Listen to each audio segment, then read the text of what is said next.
Hi friends, అందరికీ నమస్కారం. Welcome to my channel. ఈరోజు మన ఛానల్లో మరొక కొత్త రెసిపీ వచ్చేసి వెజ్ మంచూరియాని ఏ విధంగా చేయాలో చూద్దామండి. ఇంట్లోనే చాలా సులభంగా మంచి రుచితో ఈ వెజ్ మంచూరియాని చేసుకోవచ్చు. పిల్లల దగ్గర నుండి పెద్దల వరకు కూడా చాలా వరకు ఇష్టంగా తింటారండి వెజ్ మంచూరియాని. ఇలా అన్ని రకాల వెజిటేబుల్స్తో వెజ్ మంచూరియా చేస్తే చాలా టేస్టీగా ఉంటుందండి. మరి నోరూరించే ఈ వెజ్ మంచూరియాని ఇప్పుడు ఏ విధంగా చేయాలో చూద్దామండి. వెజ్ మంచూరియా కోసం నేనైతే ఇక్కడ ఒక 2 కప్పుల వరకు సన్నగా కట్ చేసుకున్న క్యాబేజీ ముక్కల్ని, 1 కప్పు వరకు క్యారెట్ ముక్కల్ని, అలాగే 1 ఆలుగడ్డని కూడా ఉడకబెట్టి ఇలా మెత్తగా మెదిపి తీసుకున్నాను. ఒక 4, 5 పచ్చిమిర్చి తరుగు, 1 ఆనియన్, కొంచెం కొత్తిమీర కూడా తీసుకున్నాను. కొన్ని క్యాప్సికమ్ ముక్కలని కూడా సన్నగా కట్ చేసుకొని పెట్టుకోవాలి. అలాగే వెజ్ మంచూరియాలోని సాస్ కోసం 1 ఆనియన్, కొన్ని క్యారెట్ ముక్కలు, కొన్ని క్యాప్సికమ్ ముక్కలు, కొంచెం కరివేపాకు, కొద్దిగా అల్లం తరుగు, అలాగే ఒక 2 వరకు పచ్చిమిర్చిని కూడా సన్నగా కట్ చేసుకొని పెట్టుకోవాలి. ఇప్పుడు మనం వెజ్ మంచూరియా కోసం ఒక మిక్సింగ్ బౌల్ తీసుకొని ఇలా ఒక గిన్నె తీసుకొని మనం కట్ చేసుకొని పెట్టుకున్న అన్ని వెజిటేబుల్స్ని కూడా బౌల్లోకి వేసుకోవాలి. మీరు కావాలనుకుంటే క్యాబేజ్ని, క్యారెట్ని సన్నగా తురుముకొనైనా వేసుకోవచ్చు. నేనైతే ఇక్కడ క్యాబేజ్ని సన్నగా కట్ చేసుకొని వేసుకున్నాను.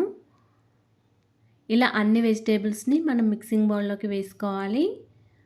పచ్చిమిర్చి తరుగు, కొత్తిమీర అన్నీ వేసుకున్న తర్వాత 1 టీ స్పూన్ వరకు కారం వేసుకోవాలి. అలాగే 1/2 టీ స్పూన్ వరకు మిరియాల పొడి, 1/2 టీ స్పూన్ వరకు సాల్ట్, 1 టీ స్పూన్ వరకు అల్లం వెల్లుల్లి పేస్ట్, 1/2 టీ స్పూన్ వరకు గరం మసాలా, అదేవిధంగా 3 టీ స్పూన్ల వరకు కార్న్‌ఫ్లోర్ వేసుకోండి. మిరియాల పొడి, కారం, ఉప్పు, గరం మసాలా, అల్లం వెల్లుల్లి పేస్ట్, కార్న్‌ఫ్లోర్ వేసిన తర్వాత ఒక 1/2 కప్పు వరకు మైదా పిండిని వేసుకోండి. ఇలా అన్నీ వేసిన తర్వాత పిండిని చేతితో బాగా కలుపుకోండి. ఇలా కలిపిన తర్వాత మళ్ళీ ఏమైనా పిండి తక్కువగా అనిపిస్తే మళ్ళీ కొంచెం పిండిని వేసుకొని కలుపుకోండి. ఇక్కడ నేను 1 టీ స్పూన్ వరకు మళ్ళీ కార్న్‌ఫ్లోర్ వేసుకున్నాను. మళ్ళీ ఒక 1/2 కప్పు వరకు మైదా పిండిని వేసుకొని కలుపుకున్నాను. ఇక్కడ నేను వంట సోడా వేయడం మర్చిపోయాను. కాబట్టి కొద్దిగా వంట సోడా కూడా వేసుకొని ఒకసారి పిండిని మొత్తం బాగా కలుపుకోవాలి. మనం ఆలుగడ్డలు వేసాం కాబట్టి కొద్దిగా పిండి అనేది ఎక్కువగానే పట్టింది. ఈ విధంగా పిండిని మొత్తం కలిపిన తర్వాత చిన్న ఉసిరికాయ అంత పిండిని తీసుకొని రౌండ్ షేప్లో చేసుకొని పక్కకు పెట్టుకోవాలి. ఈ విధంగా చిన్న ముద్దలుగా చేసుకొని పక్కకు పెట్టుకున్న తర్వాత స్టవ్ ఆన్ చేసుకొని ఒక కడాయి పెట్టుకొని డీప్ ఫ్రైకి సరిపడా ఆయిల్ వేసుకోవాలి. ఆయిల్ వేడయ్యాక మనం ఉండలు చేసుకొని పెట్టుకున్న ఈ ముద్దలన్నీ ఆయిల్లో వేసుకొని ఫ్రై చేసుకోవాలి. స్టవ్ అనేది సిమ్లో పెట్టుకొని ఈ విధంగా కాల్చుకోవాలి. ఈ కలర్ వచ్చే వరకు కాల్చుకోవాలండి. అప్పుడే మంచూరియా మొత్తం లోపలి వరకు ఆయిల్ వెళ్ళిపోయి చాలా చక్కగా కాలిపోతుంది. ఇప్పుడు వీటిని మనం ఉట్టి అయినా తినేయొచ్చండి. ఈ విధంగా సాస్ లేకున్నా కూడా ఈజీగా ఈ విధంగానైనా తినేయొచ్చు. చాలా టేస్టీగా ఉంటాయి.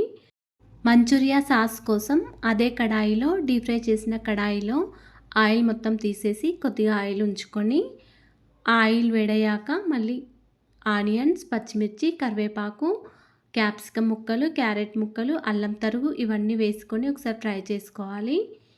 క్యారెట్, క్యాప్సికమ్ ముక్కలు కొద్దిగా ఉడికే వరకు కలుపుకుంటూ ఉండాలి. తర్వాత ఒక 1/2 టీ స్పూన్ వరకు అల్లం వెల్లుల్లి పేస్ట్, 1/2 టీ స్పూన్ వరకు మిరియాల పొడి వేసుకొని మళ్ళీ ఒకసారి కలుపుకోవాలి. ఇప్పుడు ఒక చిన్న గిన్నెలో 1 టీ స్పూన్ వరకు కార్న్‌ఫ్లోర్ తీసుకొని ఒక 3 టీ స్పూన్ల వరకు వాటర్ వేసుకొని ఉండలేకుండా కలుపుకొని ఈ కార్న్‌ఫ్లోర్ వాటర్ని అందులో వేసుకోవాలి. ఇప్పుడు దీనిలో ఒక 2 కప్పుల వరకు వాటర్ని వేసుకోవాలి. కార్న్‌ఫ్లోర్ వేయడం వల్ల తొందరగా చిక్కబడిపోతుంది సాస్ అనేది. అందుకే ఒక 2 కప్పుల వరకు వాటర్ని వేసుకోవాలి.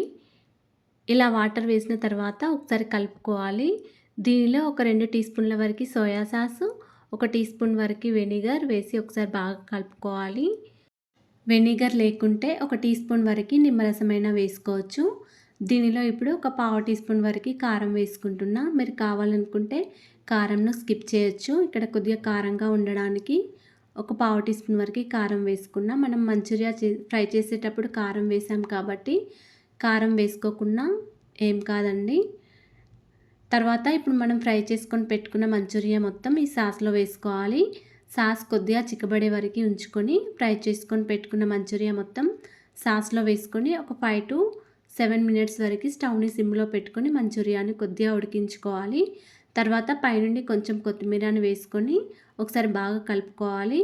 కొత్తిమీర వేసి కలిపిన తర్వాత స్టవ్ ఆఫ్ చేసుకోవాలి. అంతేనండి, ఎంతో యమ్మీగా ఉండే వెజ్ మంచూరియా రెడీ అయిపోయింది. చాలా రుచిగా ఉంది. మా పిల్లలైతే చాలా ఇష్టంగా తిన్నారు. మీరు కూడా ఈ విధంగా ఒకసారి ట్రై చేసి చూడండి. చాలా ఇష్టంగా తింటారు.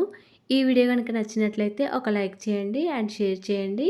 మా ఛానల్ని సబ్స్క్రైబ్ చేసుకోండి. Thanks for watching.